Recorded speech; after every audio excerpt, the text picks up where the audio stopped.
बांग्लादेश के inter services public relation पारां जारी कयल बयान मूजिब बांग्लादेश के इंटेलिजेंस एजेंसी के सरबराह मेजर जनरल ज़ियाउल हसन के मुलाज़मत तां बरतरफ़ कियो वियो आहे। मेजर जनरल ज़ियाउल हसन मुल्की intelligence agency national communication monitoring centre जो डायरेक्टर जनरल हो।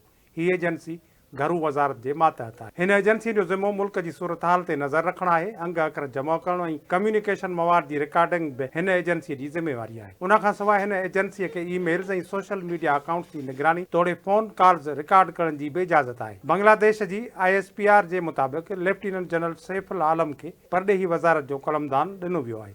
उन खां सवाइ लेफ्टिनेंट जनरल मुजीब रहमान GOC आर्मी ट्रेनिंग ऐं डॉक्ट्राइन कमांड हूंदो। बांग्लादेश के ISPR मूजिब मेजर जनरल ज़ियाउल हसन की जाइ ते मेजर जनरल रिदवान रहमान DG NTMC हूंदो। वाज़िर त गुज़िरियल ॾींहुं शागिर्दनि जे एहतिजाज ते हसीना वाजिद इक़्तिदार छॾे फौजी हेलीकॉप्टर में भारत फ़रार थी वई हुई, जंहिं बाद आर्मी चीफ अबूरी हुकूमत जोड़न जो ऐलान कयो हो।